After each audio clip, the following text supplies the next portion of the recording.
and welcome back to the Cover 3 podcast here on CBS Sports. That's Tom Fornelli, that's Bud Elliott, that's Danny Kanell. I'm Chip Patterson, coming to you live at youtube.com/cover3 and everywhere you get your podcast on demand. Thanks for hanging out. Smash that subscribe, smash that like, and come and join us in the chat, a.k.a. the Cover 3 tailgate, where Jim pulled in and said, can we give a shout out to Jason Candle and Pat Narduzzi?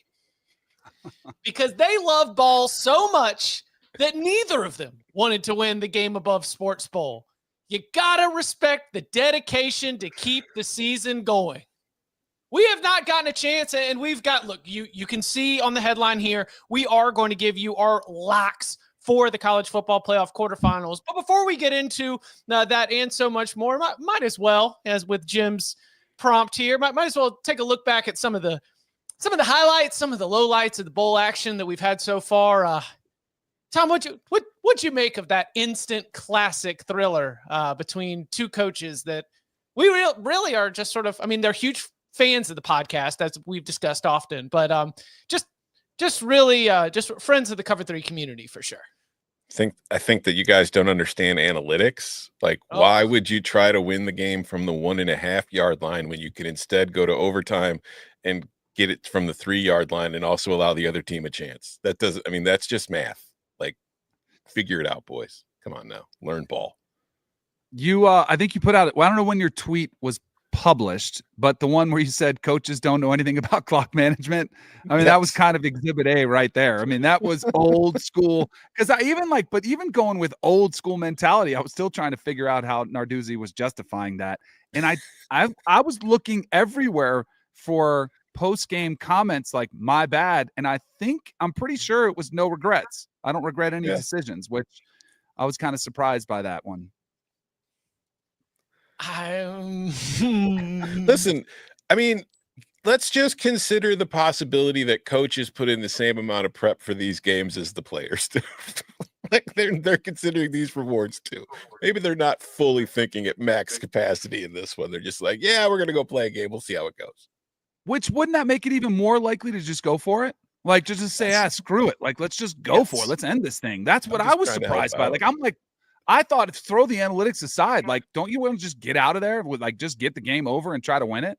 Why would you want to leave Detroit in the winter?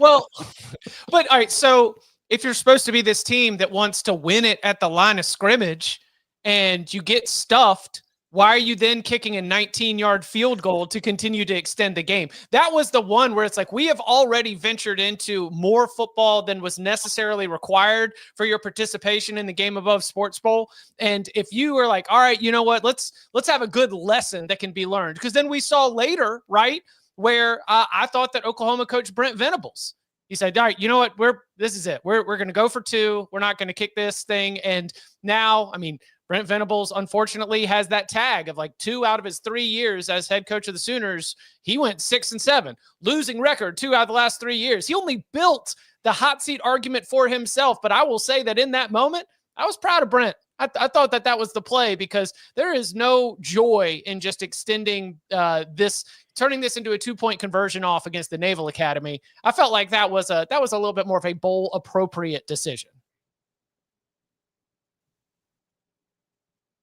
All right, what about? That was kind of like Bud talk. Bud had a set of words. Oh no, yes, like Venables didn't right.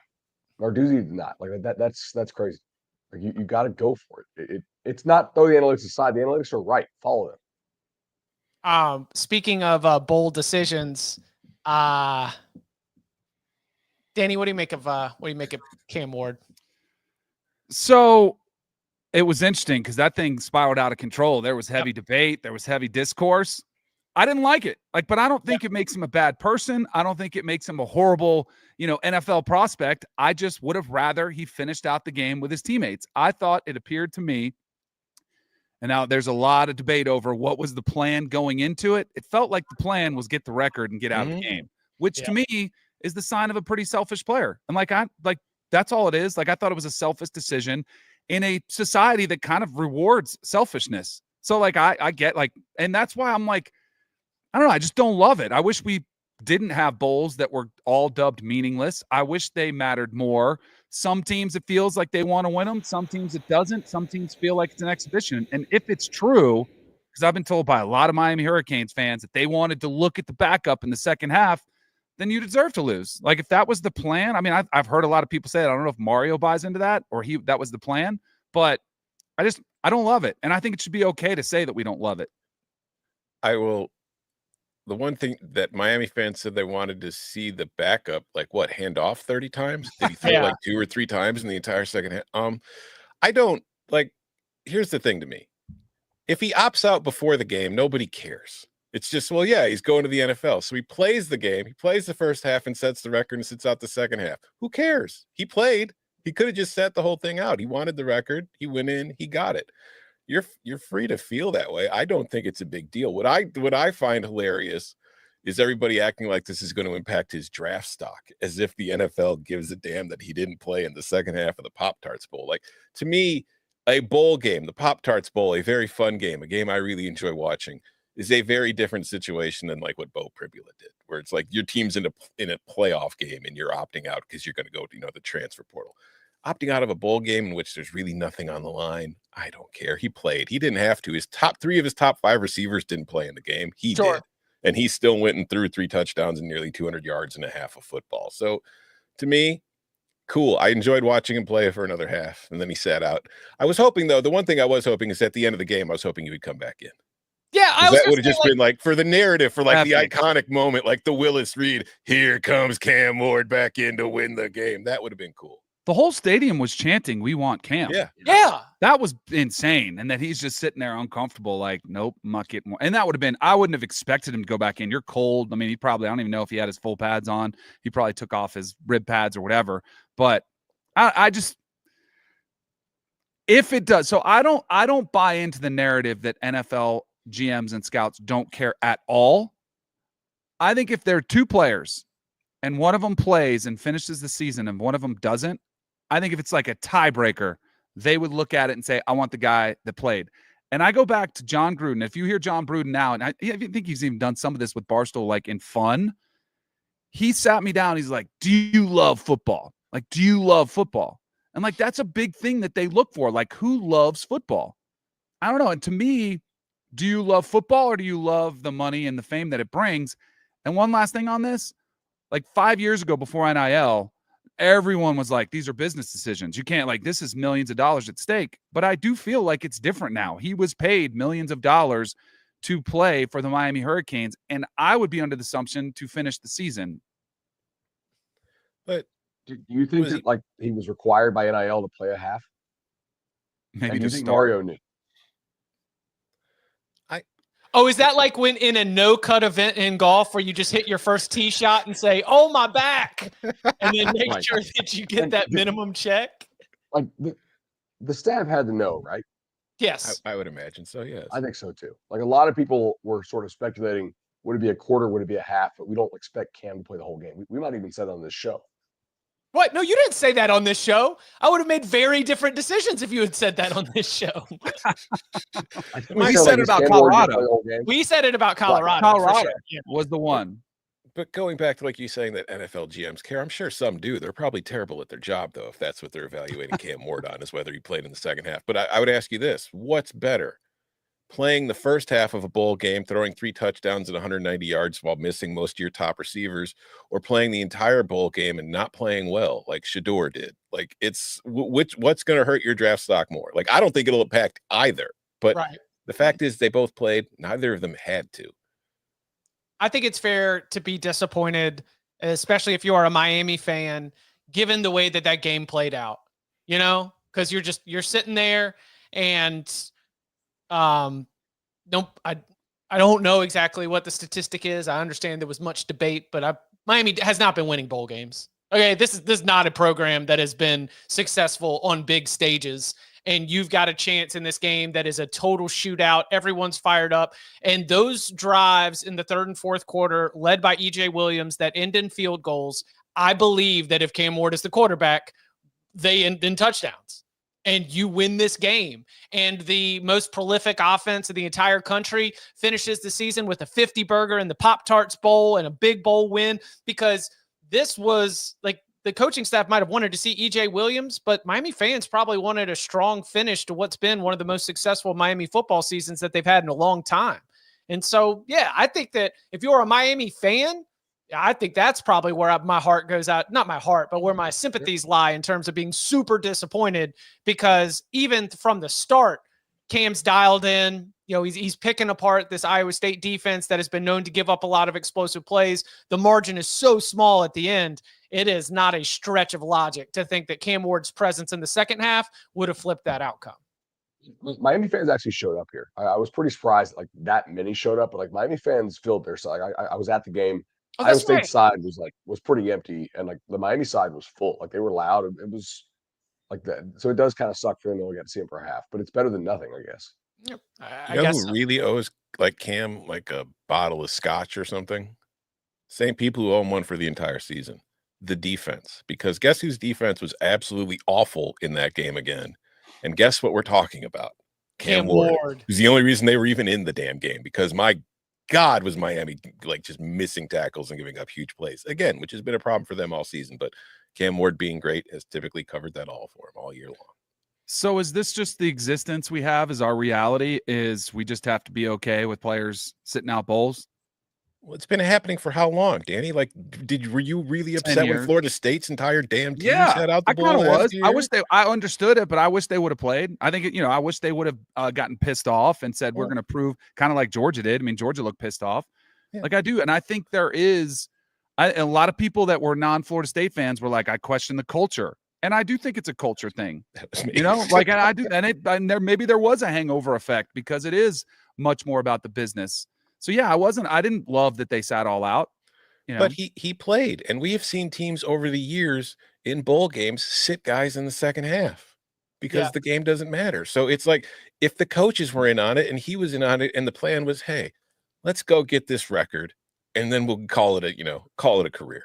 We should just call them friendlies. That's all they've ever been. I disagree. They haven't always been friendlies. When I played, we wanted to win them, and everybody the did. Pop-Tarts Bowl. Well, there were only like 15 is bowl literally games. the Pop-Tarts Bowl. It's Yeah. not the Orange Bowl. It's not the Rose Bowl. It's the Pop-Tarts Bowl. I mean, it's not like it's the 68 Ventures Bowl. Now that's a game that matters. I was going to say, so one other comment in the tailgate that I saw before we got started was, what we've seen, especially over the last, 5-6 days, is that, the bowl season has provided some bonkers kinds of games and results, some huge swings, like a lot of the fun that, you have come to expect. And some of them have involved opt-out. So Danny, yes, I do think it's the reality, but I don't think that the reality leaves us with a totally unwatchable product, where in fact you could argue that some of these bowl games have been more watchable and exciting than we got from the college football playoff quarterfinals so far. Not quarterfinals, the college football playoff first round, at least in terms of it being a television show. I'm just Kenny, glad. are you just mad because if Cam had played, Miami would have won maybe, and the ACC's record in bowl games wouldn't be as awful as it is? No, I'm just glad that bowl games don't count in conference versus conference records. They don't count. That's what I've been told. I am opting out of that acknowledgement. That's good. See, that's good. Not addressing that. Oh, the ACC. Did you watch the North Carolina one? My Yes. goodness. Yeah. that was Oh God. brutal. Yeah. That was obvious 2 minutes into the game. What was I wanted happening? to be there. Yeah. That was and then Criswell I did not goes out see that too. happening. I thought, Criswell's out, and they were about as inept as it could go. I was watching it with my 12-year-old, and she's like, "What's wrong?" And I was kind of yelling at the TV because the quarterback was so bad. She's like, "What's wrong with him?" I'm like, "He's never really played." I was like, "Do you remember when you were 6 and you were playing with 10-year-olds?" I'm like, "That's kind of what it feels like for him right now." She cried and came home like he's in over his head. I was trying to explain it to her. He also had 2 freshman tackles out there. I mean, it was like, there were a lot of issues. There were a lot of, the North Carolina Tar Heels, whatever their, job, whatever their job interview is for Bill Belichick, they clearly did not have that planned as being the Fenway Bowl, because the list of players of real significance on that team has not been overwhelming. That's why you're a 6-6 football team. But most of them were on the sideline with the hoodie, with the jersey over top. Like that was the uniform a lot of North Carolina's best players had. So it was pretty early on. You could tell which way that was going to go. It was really only UConn that, UConn got to choose its number on that one. But yeah, not great. Not great. Not great. What are the highlights, lowlights, anything else from the bowl action that we've seen recently? BYU kicked Colorado's butt. That was definitely surprising. Yeah. I mean, outside of the game, like the Pop-Tarts Bowl was the biggest one of the weekend for me, but the ACC in general, like Syracuse is carrying that entire conference on its back, went up and put up a 50 burger on Wazoo. We talked about the Oklahoma Navy game with Brent going for 2. The Vandy Georgia Tech Birmingham Bowl was a fun football game. Very fun football game. Mm-hmm. Which it was exactly what we thought it was going to be. Bobby is awesome, man. Like, how do you not love watching that guy? Well, thankfully, we're going to get to more since he's like already fired up and back in and tweeting about what he wants to do for Vanderbilt in 2025. It's going to be awesome. Also, we've learned that there are 2 things that Lincoln Riley burns to a crisp: his brisket and SEC teams in Las Vegas. Buddy, Lincoln Riley got more wins over SEC teams than Kentucky. And Kentucky beat Ole Miss. Mm-hmm. Dog. That was Did we get a Lane Kiffin tweet about that? What? Did we get a Lane Kiffin tweet about that? No, we did not. We did not get it. I mean, I'll tell you what.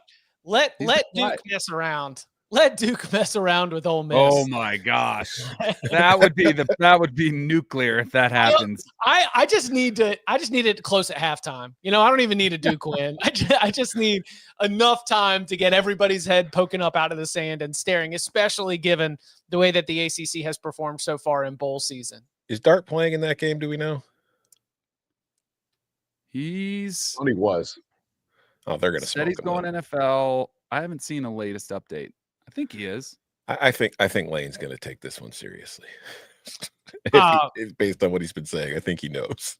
Were you guys surprised Carson Beck's coming out? Yes and no. Like I don't know. Like I feel like maybe if you're considering your future as Carson Beck, you might have more to lose by staying an extra year, because if you come back and your arm's not very good, it's just going to kill your draft stock. Whereas if you go drafting, at least, I don't know. Like I think his first round kind of first or 2 day stock kind of got crushed a lot this year to begin with. And I think that he could have salvaged that maybe like in workouts and at the combine, which obviously he can't do now. But I don't know. I think that it's maybe he just feels like this is his best chance, or maybe he's just ready to move on, man.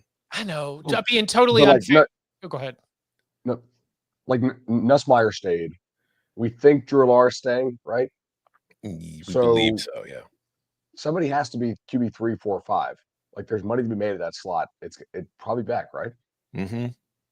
I am being totally unfair with this, but I get the sense that he might be somebody that's just ready to go pro.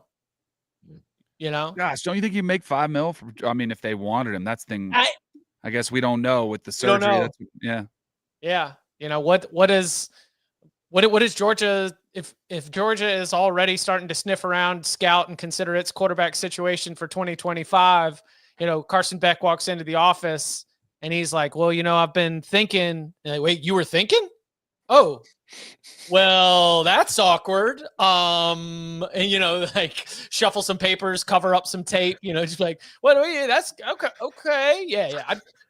That's debatable, but I could see Carson Beck, looking to take advantage of it. But great point, Tom, about we just don't know what his arm is going to look like, because one of the things that made him so impressive as a prospect is when he had those throws where he put that thing on a rope through traffic to like the back of the end zone. And you're like, okay, that is an NFL caliber throw. And that's if that's impacted at all, that velocity is impacted at all, then I'm sure it's going to be something of concern. So yeah, not I would say I'm not too surprised, but I am fascinated to see what the future of Georgia's quarterback position looks like, which of course will be sorted out after we get through the quarterfinals. Coming up on the other side, speaking of those quarterfinals, we will get through our locks for the next round of the college football playoff and more next.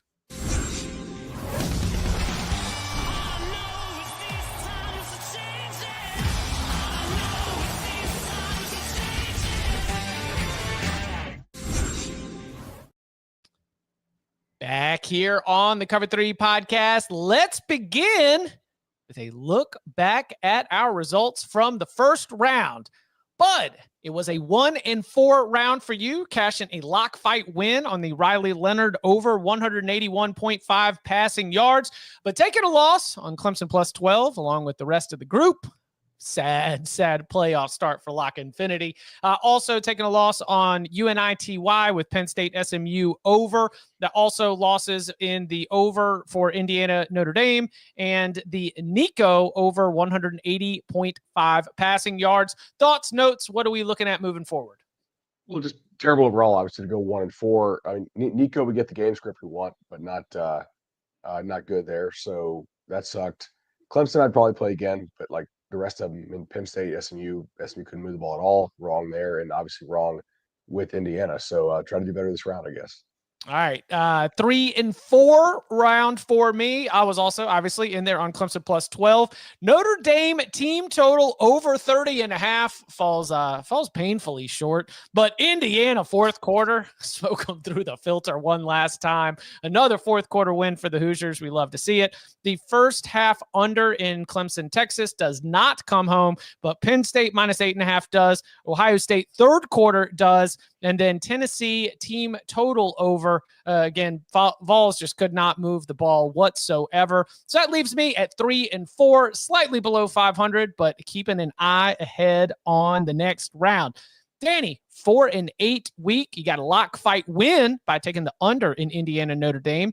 You got Penn. We were riding side by side on that Penn State minus 8.5. Also cashing a little Nick Singleton over 60.5. Cade Klubnik over 217.5 passing yards, but then the losses: Clemson, the Penn State SMU over, the Riley Leonard under, Indiana plus 7.5, Ohio State, Tennessee under. Again, Ohio State doing almost all the work there to make that go over. Then Cade Klubnik over rushing yards did not cash. The under 52 in Clemson, Texas did not cash. And then Derek Thornton over 34.5, much like Nico with Tennessee's offense not really working at all. Tough to bring that one home. 4-8 week for Danny. What are we thinking? What's our takeaways here? Garbage. Stop spraying the board. And next year, Discipline What? Danny's back. Yeah, next year, Discipline Danny's back. There might even be like a max number of picks rule installed for your boy.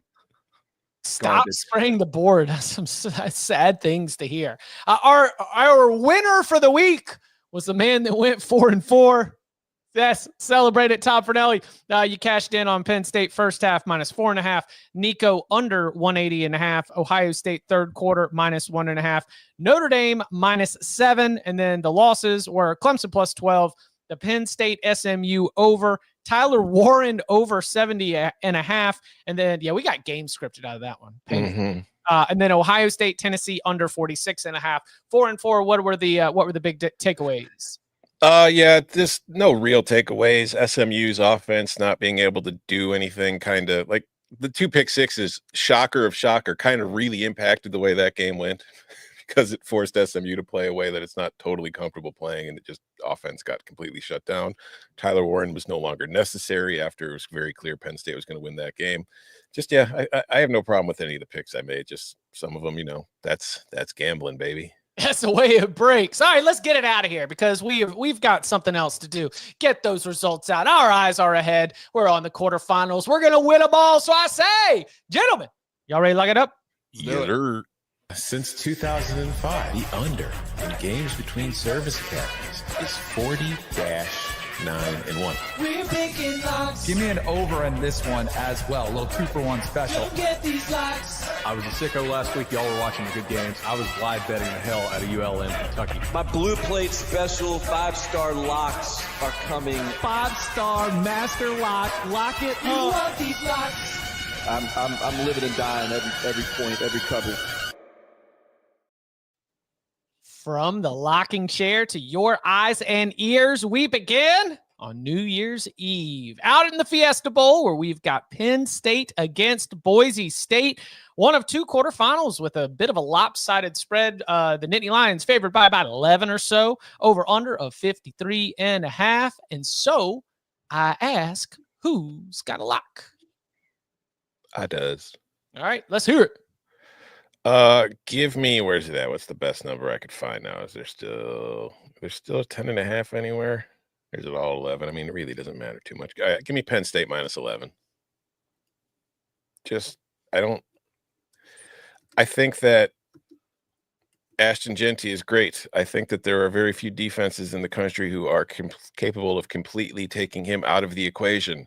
I think Penn State happens to be one of those defenses. And then if they're able to do that, I don't have a ton of faith in the Boise State's offense being able to score a lot of points against this Penn State team. And I think that offensively, Penn State did not look great against SMU, but I also think that we forget they were playing in the same conditions that SMU was, and they're not used to it. It was very cold. It was very windy. Much different atmosphere. So I'm going to take Penn State here.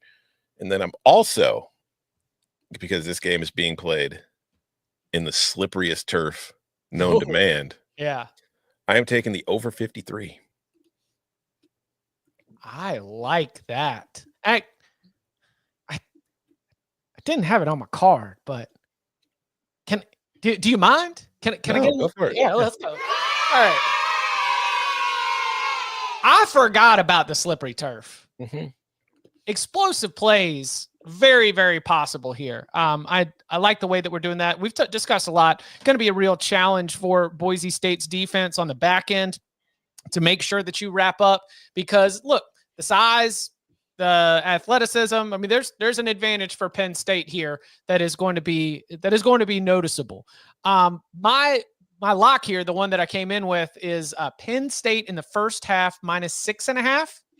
So you got 6.5 out there? I'll check. Let's see. All right. So here's the basic handicap here. Penn State has done such a good job in some of these matchups of just sort of like letting you know the deal early. And that's where I'm looking at Dennis Sutton. I'm looking at Abdul Carter. I'm looking at the rest of that Penn State defense to just say, like, from the beginning, let's set the tone here that you are not going to get those yards, because the times when Ashton Jeanty has had his less productive games, which because he's ridiculous are only 115 yards or only 120 yards, but it's when he gets hit in the backfield. Like when Ashton Jeanty can get a couple of yards, when that Boise State offensive line, or when they can scheme him up to kind of get his motor going, he is a lot tougher to bring down. But there have been teams this year that have been able to, get into the backfield and not create those opportunities. And if there's a defensive front that I trust against the run to be able to be disruptive, get bodies into the backfield, and get that first hit behind the line of scrimmage, Penn State's on a short list, top 5 of defenses that I would ask to go do that. Now, when we're thinking about, covering the big number, which I don't hate, I generally lean in the direction of Tom in terms of, what Penn State does and in winning this game and winning it handily. I do understand that the situation could get a little bit, iffy when we get into the second half, which is why I'm only going to take the first half. So I will go Nittany Lions with a tone setting first 30 minutes to cover 6.5 heading into the locker room. Set that tone. I have a prediction. I'm going to lay them with Penn State.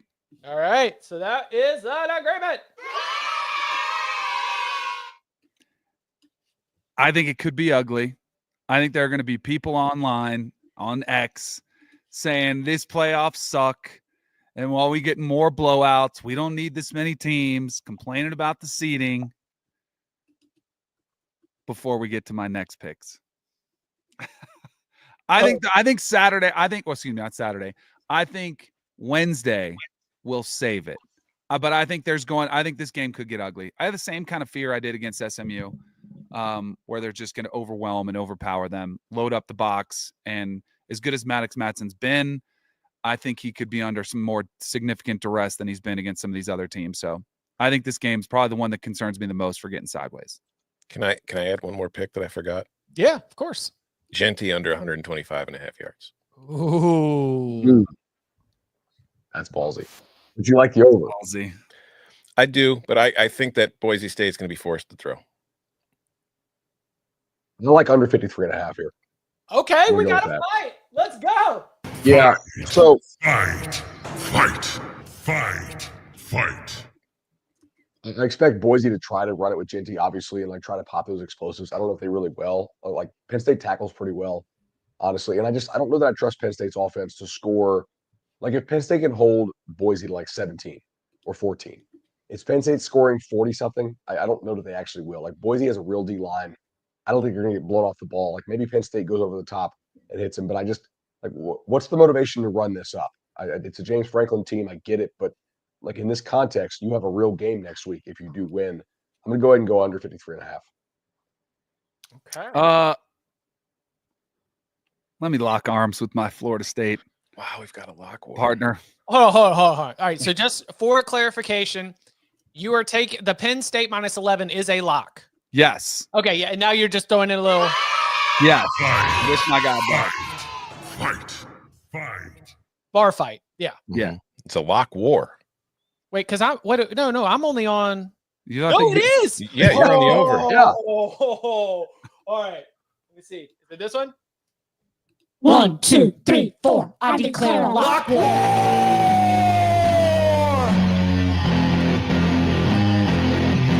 Lock war.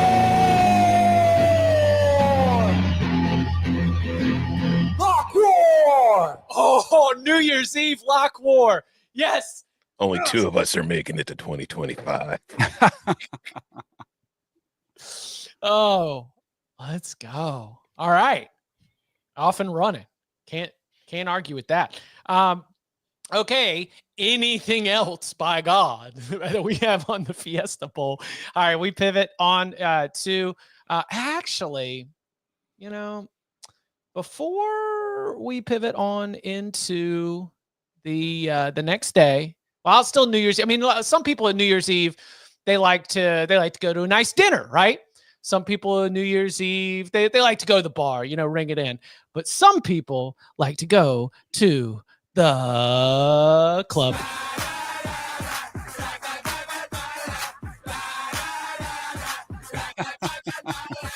Let's go. What's up? Hello, gentlemen. Hello. What's up? Been a while. Saw you guys talking about the Penn State game, and I had a quick little prop that honestly I want to ask about. I'm like confused if we're missing something we were just talking about in our meeting with Harrison Wallace. His receiving yard line is 42.5, which is something he's gone over basically every single game this season. Now going up against the Boise State secondary, which is nowhere near what their pass rush is. Right.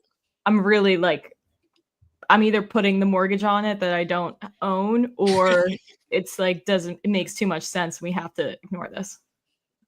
Target share when Tyler Warren is there is always going to be a concern, right? Sure.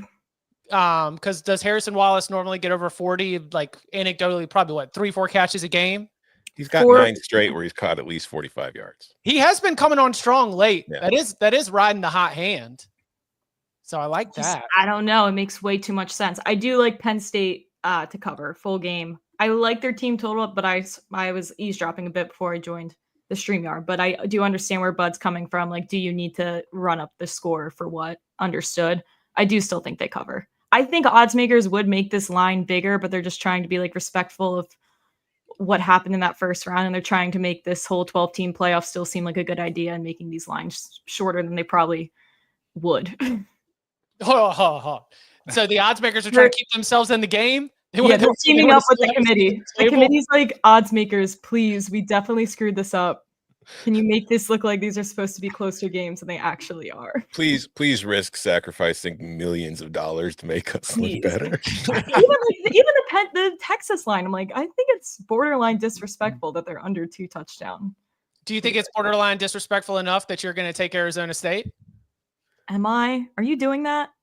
What? Am I taking Arizona State? Yeah. You're just about to pivot on to the Peach Bowl and the rest of it. Is it on KENZ's card?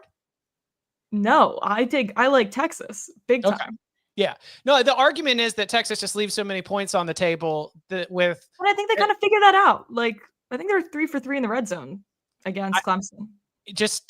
Running the dang ball. Yeah, they ran the ball effectively. The argument for Arizona State would just be that Texas messes around at 1 p.m. Eastern time in Atlanta on New Year's Day, in a game that they can win with their defense. And you're just, I mean, how many times this season have you looked at Texas's offense and been like, what are you doing? And they end up winning by 14 points, but it's a sweaty 14 to get there. So that would, I think, be the argument against it. I've always felt like this is the best team in college football in between the 20s. The red zone is just their issue, but it seems like we're figuring that one out here based off our most previous game. But if I didn't see a better performance from the most previous game, I would feel differently, but I'm not that scared of this situation for them. See, the question we have to answer is, was that Texas or was that just Clemson being a bad red zone defense? Because Clemson has been a bad red zone defense, and it's a very bad run defense. And bad against competitive running. Yeah, defense. so Fair. we'll find that out in this game. But Arizona State's defense, we talked about it during the week, probably the worst defense remaining in the playoff. So who knows? What else is on KENZ's card? I like Oregon money line. I mean, you're getting the quote unquote number one team in the country at plus money. Seems like a no-brainer to me. I think a lot of it is going to be tight. I just think Dillon Gabriel ends up with less turnovers than Will Howard. And I just think you're getting better quarterback play there. And I think that will be the deciding factor. And if it wasn't like, I'm just like, guys, we're getting the number one team in the country for plus money to win their first playoff game. Does the model say anything about a Will Howard interception prop? Yeah, we have, I think it was like, I had it in my head. It was like 1.2 to 1.9. Basically, there's a 50% chance Will Howard has multiple interceptions or turnovers, and a 25% chance Dillon Gabriel has multiple. Is probably the best way to word it. I like that. So we're going Oregon money line. We like Texas. KENZ likes Texas by 1 billion. Penn State. What else are we eyeing here? Anything in dogs. I might have to leave now. Sorry, guys. I actually have to go. I have a network show, but it's been really no really fun talking. Bye, guys. No, strikers out. Oh no! Wow, she did it. She just bailed. No way. That shows where her mind is. That shows where her mind is, though. Yeah, that's not a lot of KENZ is closed. Yes, Club KENZ is closed. All right. Coming up on the other side, we will roll through New Year's Day with all of our locks for the Peach Bowl, Rose Bowl, Sugar Bowl, and a look ahead at the bowls to come next. CBS Sports HQ, giving you college football coverage unlike anyone else. We're talking Big Ten. Pre- and post-game coverage. Are you encouraged with the way that this team responded? Along with breaking news. A lot of movement in the rankings this week. Highlights and expert analysis. That streak could be in jeopardy here. Sure. What was your main takeaway from this game? How impressive was his domination? That really changed the football game. Let's go ahead and have some more fun. Another wild ending. The chaos continues. Turn to CBS Sports HQ. Yeah, let's here we go. Carlos, even cover 3 can't escape opt-outs.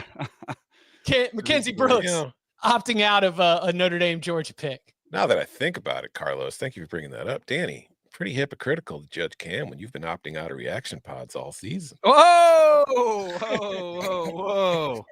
That's below the belt right there. Danny saying Vegas will soon be reacting to the Club KENZ out on Georgia. look for some lines. Pulling it off the board. He doesn't believe in it. We got to readjust the lines. All right, let's go with that Texas Arizona State game. 13 and a half points for Texas, over under of 51 and a half. Who's got a lock? I'll go first. Texas team total over 31 and a half. Lots of ways to win.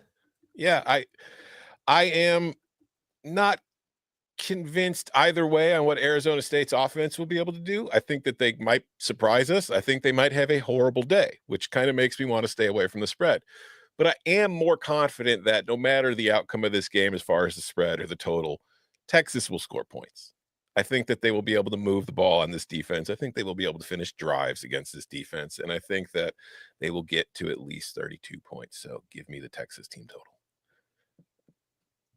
Agreement there with Tom. Ooh. Yay. All right. Love to hear it.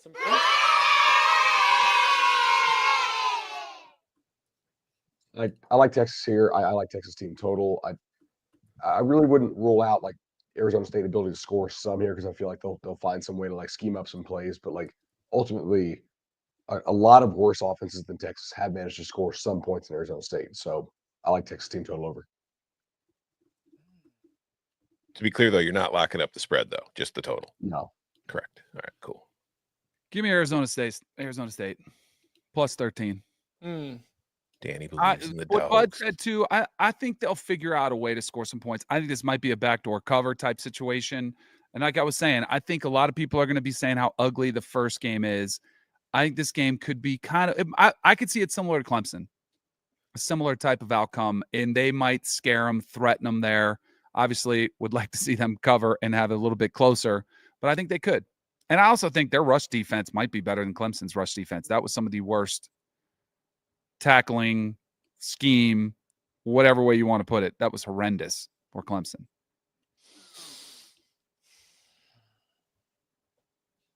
I'm a pretzel. I'm twisted every which way right now. I don't, because when asked for like the standard, what's your pick against the spread? I've got Arizona State, but it's all hunches and vibes, just the idea that the Kenny Dillingham, like I was going back to look at it. So they are 5-0 in games decided by 7 points or less. They are 6-1 in one-score games. They are third among all FBS teams in most wins in one-score games with 6. That Arizona State clearly has had to overcome, a talent deficiency against even some of their own Big 12 competition, a kicking deficiency against everybody in America, and yet they continue to find their way on the right side of this coin. So I have to attribute this to coaching, Kenny Dillingham just being a good coach. Brian Ward, we've talked about the defensive coordinator, got that group playing up, and also, the playmaking of a redshirt freshman, Sam Levitt, of Cam Scatabo, one of the 1,000 yards rushing, 500 yards receiving. Are you kidding me? There's just so much that is special about Arizona State, but it's so much that was special compared to the Big 12. And that's when I just wonder if special compared to the Big 12 shows up in the Peach Bowl against Texas, which by the way is not only as talented as anybody in the country, but has gotten that one win under their belt. And I'm a little bit antsy to do it, which is why I'm just going to take Arizona State in the first half plus 7.5. I know there's a backdoor cover path for Arizona State, but maybe there's also a start hot, have it scripted up, give your team some confidence with a couple explosive plays for Arizona State. So yeah, that's how you talk yourself into a super confident lock on a Monday. Yeah, give me Arizona State first half plus 7.5. There we go. Because that's the other thing is then it could go sideways late. Could be a close game where Texas just hits the burners. God, I'm fired up for this game. It's a 13. So part of this is me wanting it to be close so bad. I just want to see a decent game. Maybe that's part of the emotion here creeping through. Hey, we all have our biases. And if your bias is that you love the sport, that's better bias than everybody who covers the sport that doesn't love it anymore. So that's a great bias to have, in my opinion. I do want Scatabo over 27.5 receiving. Oh, that's good. Oh, that's money. That's really, really good. Good pull right there. Any other thoughts on this total? 51.5 seems right. I think it kind of implies that either Texas doesn't get going or Arizona State is just so one-dimensional without Tyson. Yeah. Their team total was at 18.5, kind of a dead number right there. Didn't really have a good feel one way or the other on that one. But yeah, I don't have any good strong total plays just because it feels like there are so many different results and game scripts that could play out with different opportunities. But I'll tell you what, could be a great live betting game on January 1st. As hell. Listen, your December spreadsheet's closed. That's a clean slate that we got here on Wednesday. Let's get it started with some live bet winners. All right. Then after that, we will move into what is, I don't know if it will be the best played game of the day, but it's hard to argue that by a lot of different measurements that this is just going to be the star of the day. And that is Oregon and Ohio State in the Rose Bowl, a rematch of a 1-point thriller that was one of the best regular season games that we had all season long. As Mackenzie mentioned earlier, they are the #1 team in the country, undefeated and catching short 2.5 points, over under around 55.5. Who's got a lock? Give me Oregon plus 2.5. Yep. I keep hearing, and I believe this too. If we get that version of Ohio State against Tennessee, they'll win it all. How many times have we seen that all year? Yep. Like, that's why, like, are we just supposed to trust that they got that one game and that's the breakout game? It might be, but I got to see it back to back before I just trust over a team that has been one of the more consistent teams that we've seen on the season. I trust for a lot of the same reasons that Mackenzie gave. I trust Dylan Gabriel more than I trust Will Howard. I trust my eyes, what we saw the first time around. Still was a close game, but I still think there's a lot of pressure on Ohio State. I'm going to take Oregon those points. And wait, that's an agree for Bud? Yeah. Oh gosh. Tom, are you going to jump in on the side? Nope. Then it's just the queen.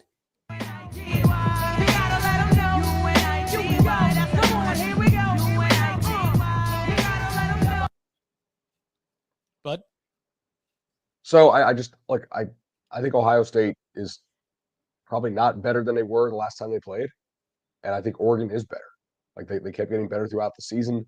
Ohio State's offensive line stuff still concerns me. Like that Michigan game still happened. Yeah, like the Tennessee game happened. Sure. They schemed it up really well. I don't think Oregon will play defensively the same way Tennessee did. I think you're going to make Ohio State show different things. Like maybe Ohio State can meet that challenge. They're super, that's a crazy super team as far as talent level goes. But to me, Oregon's healthier. I trust Dylan Gabriel more than I trust Will Howard. And I think Oregon has real weapons on the outside, whereas Tennessee did not. So give me the Ducks. I am on the over in this game. I'm also, I was going to say, got a little 2-for-1 special.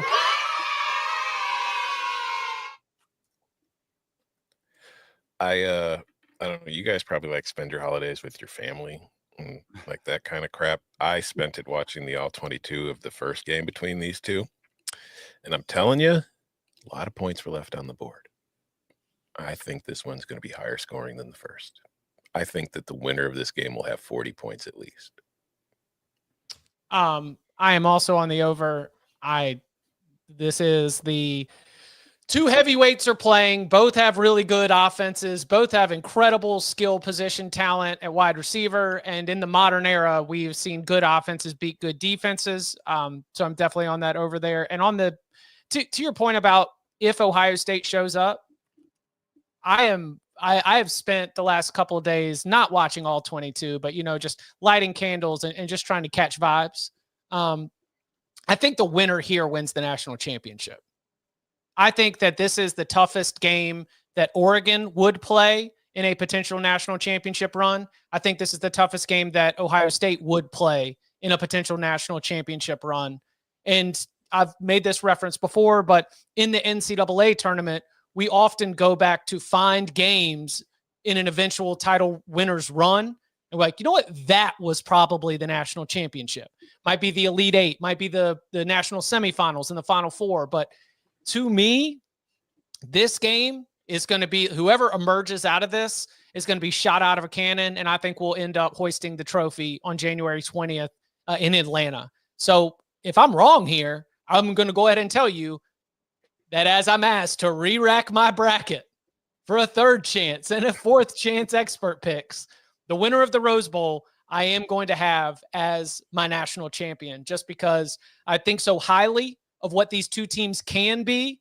And there's just going to be so much confidence, unless there's obviously always an injury risk, but there's just going to be so much confidence for whoever comes out on the winning side of this. I got to think that they're going to carry that moving forward. My prediction is that will be Oregon, so I'll gladly take the 2.5 points.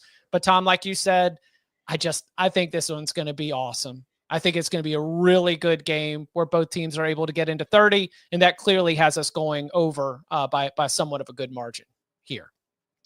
Do any of you guys have props for this one? I mean, now I have two. Okay. What? I am taking Dylan Gabriel over 17.5 rushing yards and Will Howard over 12.5 rushing yards. Man, that's just a big game script through and through.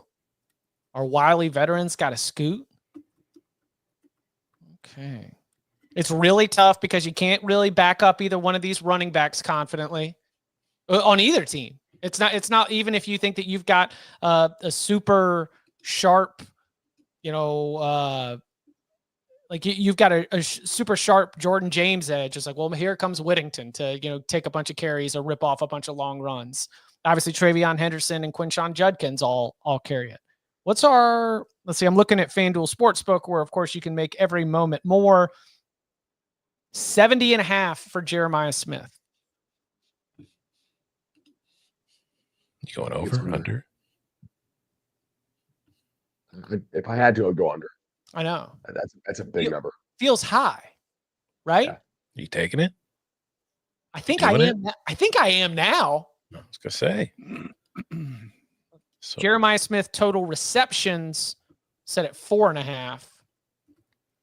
That feels like an over.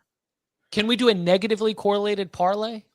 So you're gonna go over the 4.5 and under the 70.5? Yeah, let's go with Jeremiah Smith under 70.5. Done. That's right. Yeah. We're on Ashton Genty unders, Jeremiah Smith unders. This is called playing with fire, right? You too, bud? Yeah. Yep. Oh yeah. Then, if you want to triple-double correlate it, we throw on a little Carnell Tate over because if you take Jeremiah, take the guy's mic away. Let's call the hotline. Anybody else got any props or anything particular on this game? Nope. All right, then on to the slobber knocker. Georgia, Notre Dame. In the Sugar Bowl, New Year's Eve, 8:45 p.m. Eastern Time scheduled kickoff. The Dogs, 1.5-point favorites, over under around 45.5. Who's got a lock? Who's handling the bounty you guys have on Riley Leonard that the show did? Because you guys want him hurt. I just want to know. What was that all about? I was thankful for Notre Dame. Pete Sampson does a very good job of covering Notre Dame. I was glad that he jumped in the conversation and pointed out that Notre Dame's own defensive coaches have mentioned multiple times this year about hitting quarterbacks when they run. Uh-huh. It's kind of what defensive coaches do. Yeah, it's kind of how football works. No one is advocating because we don't have any vested interest in this. Are you kidding? Look at these other co-hosts. They hate the Dogs. They love Riley Leonard. There is no one who is rooting against Riley Leonard or wants to see him get hurt. Based on my picks, I will basically be rooting for him. So you got Notre Dame? I do. I have Notre Dame plus the 1.5. Hey, look, 21-20 is a winner. If this thing ends up going sideways, I would take that 1.5 in a game like this. Mm-hmm. That's why I'm taking the under, because that score you gave would have hit the under. Mm-hmm. Give me the under. I think it's going to be a rock fight. I'm not sold on Gunnar Stockton being able to operate this offense. I think they're going to do a pretty good job of containing Riley Leonard. I think it's going to be a low-scoring rock fight. I could find you 45.5 still. Perfect. Let's go. Under 45.5. All right. We got I think you'll see a lot of Travis Etienne here. I think Georgia's offensive line is probably the healthiest it's been in a while. And I don't know if they really trust Stockton to chuck it around a whole lot. On the flip side, I do kind of like how this lines up for Georgia in terms of, hey, can we handle Notre Dame's have receivers on the outside and give extra attention to Riley Leonard? Like, they tried to man up Bama's guys on the outside, and Ryan Williams was like, big problem. Does Notre Dame have somebody who can make them pay for it? I don't know. Did I say Travis Etienne? Sorry, Trevor. My bad. Yeah, you're right. But I think they'll try to run the ball a whole lot, especially with Mills out for the Irish. So lower scoring game, slower pace game. I like the under. So at FanDuel Sportsbook, where you can make every moment more, we have hit a nice key number here on the first half total. So I'll be tackling under 23.5. You can get that right now at FanDuel Sportsbook. There is As we discussed in Big Game Breakdown, there is a way that this gets sideways for Georgia, and Notre Dame kind of gets to choose its number. And to me, that is Notre Dame gets out to a 10-point lead or a 14-point lead, because if all of a sudden this Georgia offense has to rely on the vertical passing game or has to start trying to score quickly, it is going to be a problem. So I'm just going to go. Obviously I like the under. My predictions are 21-20, 17-13, like all those kinds of games. But for my lock here, I will be in at under 23.5. I'm also adding Riley Leonard over 34.5 rushing. Empty the clip. What is Gunnar Stockton's passing yards? I'm in Utah. I can't look these up. Oh, I got he you. is at 175.5. It's actually higher than Riley Leonard's.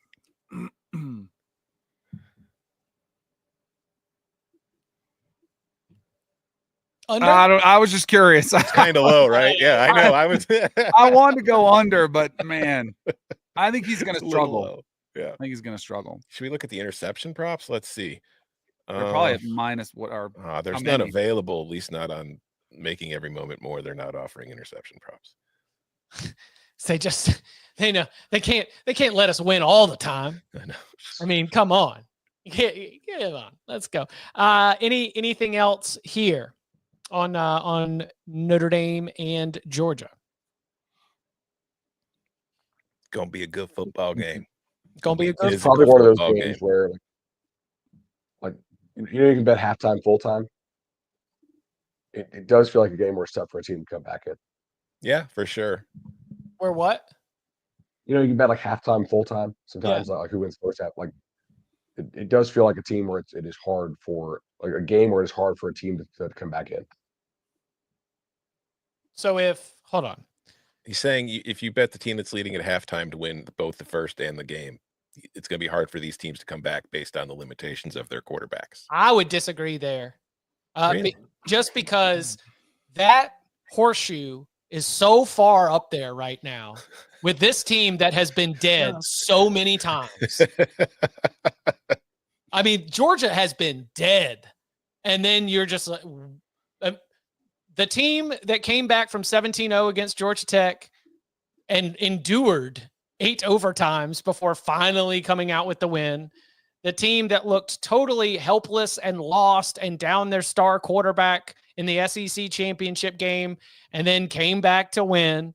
Like if anything, to your point, I would do a Notre Dame halftime Georgia full game if I was going to be playing that one, just with the only thought being, I don't know, Georgia has not been as good as any of the last 5 Georgia teams, 4 Georgia teams, like this. But here they are as SEC champions, the number 2 overall seed in the 12-team college football playoff. They've been figuring it out, but that is clearly not a lock. I'm not sitting here saying Georgia plus 1.5 is a lock. My expert bracket has Georgia advancing, but again, mostly vibes there on that call. I want to know what Danny's going to do if both Georgia and Texas somehow lose. Oh, God. I need to see the drafts. If Texas loses to Arizona State and then Notre Dame's up 10, it's not going to happen. It's not going to happen. I don't think it will either. But what if it does? There's a chance. There's a chance it could be an all Big Ten championship game. Very well aware of that possibility unfolding. Probably tweet. Oh, yeah. Chipper Jones is definitely getting a shout out. Oh, awesome. All right, let's take a look at our locks for the quarterfinal round, where Bud has Penn State, Boise State under 53.5, the Texas team total over 31.5, Jeremiah Smith under 70.5 receiving yards, Oregon plus 2.5, Notre Dame-Georgia under 45.5, Cam Skattebo over 27.5 receiving yards. I've got Penn State, Boise State over 53, the Penn State first half minus 6.5, Jeremiah Smith under 70.5, Oregon plus 2.5, Oregon, Ohio State over 55, and Arizona State first half plus 7.5, and the Notre Dame-Georgia first half under 23.5.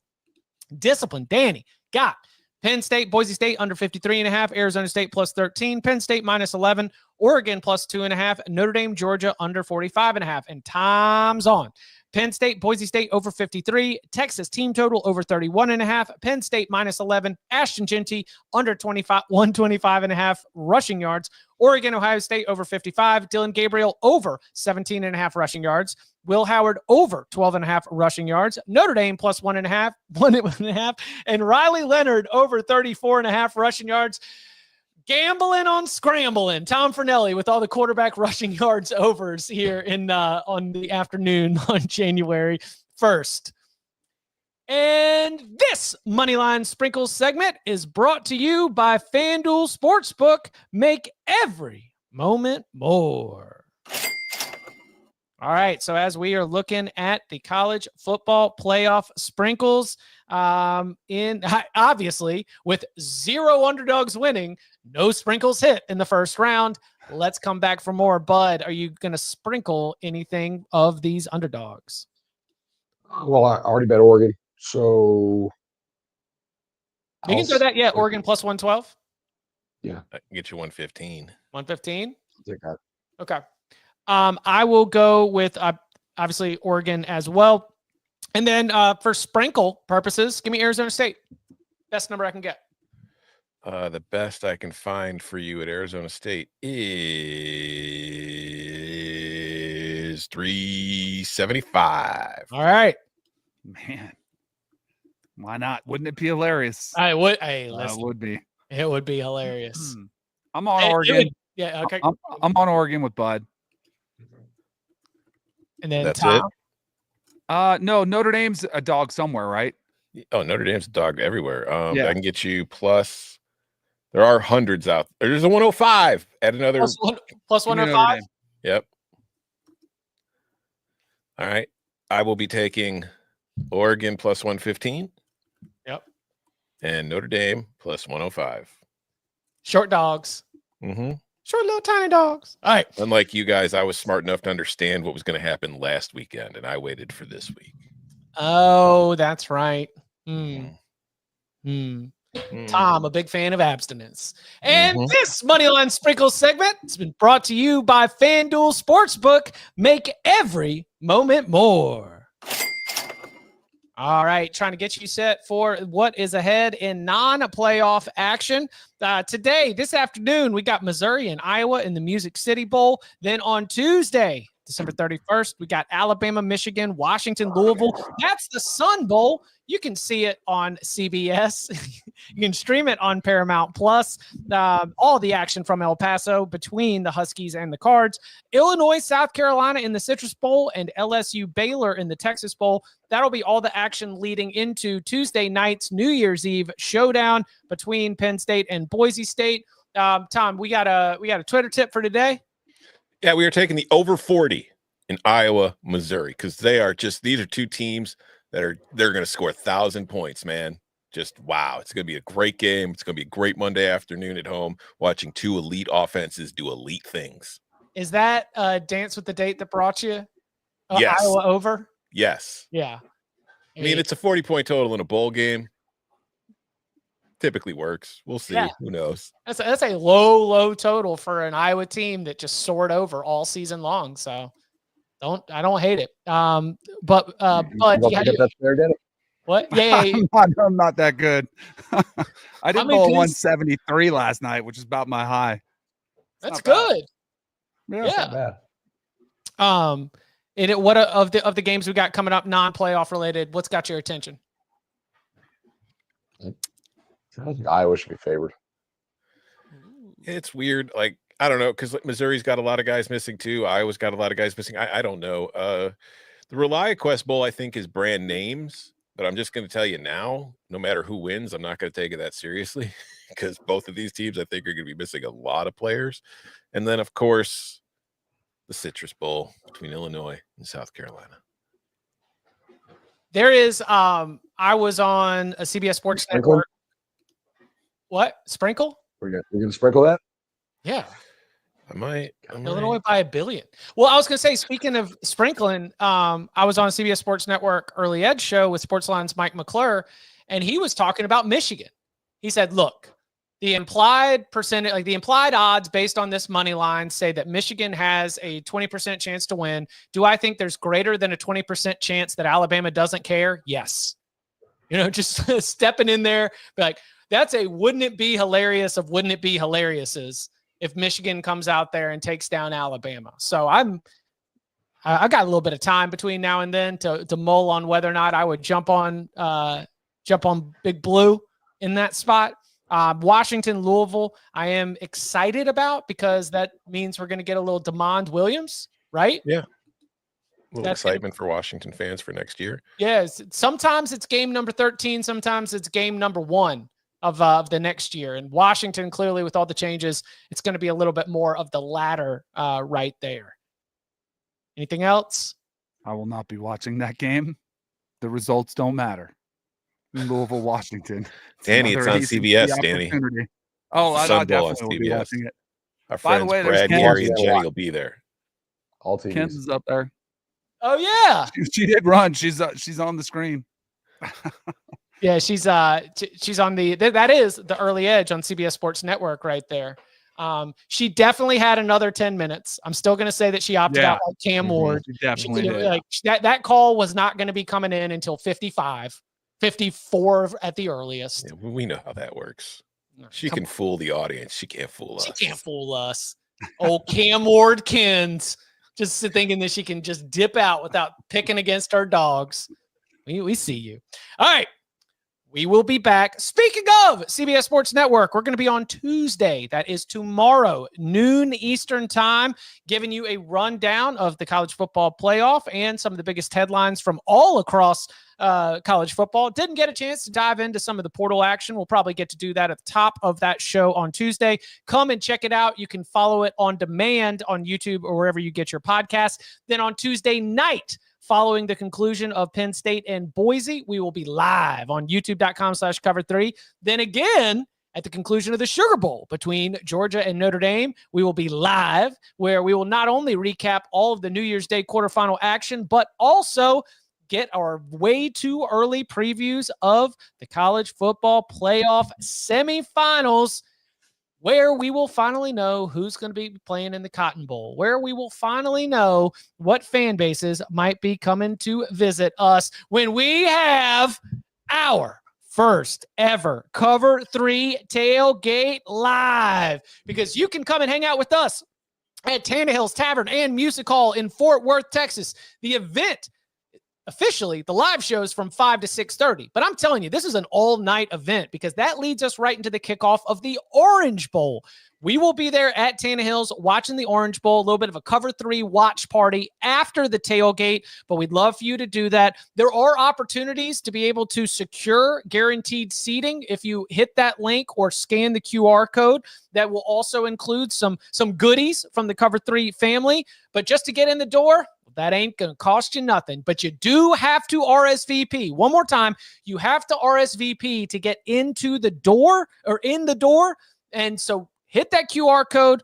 That's free, though we do have some ticket opportunities as well. Come and hang out in Fort Worth, Tannehill's Tavern and Music Hall on January 9th. And anything else? If you don't RSVP, I will be working the door and I will toss you on your ass in the street. I don't care. Actually, if y'all haven't, I guess they might have watched us on CBS Sports Network, but I know Barton was a bouncer. Mm-hmm. Tom's big enough to be Tom will throw your ass into the street. Like he might actually, Tom, I'm not going to sign you up for that. I will do it for fun. If you want to get thrown into the street, come on out to our live show. I will pick you up and throw you into the street. Sometimes you got to pay people to do that. Tom's just ready to do it. You just come to us. Tom will throw you in the street. And you can follow him on Twitter at Tom Fornelli. You can follow him at Bud Elliott 3. You can follow him at Danny Kanell. You can follow me at Chip _Patterson. Gentlemen, thank you very much. Thank you. See ya.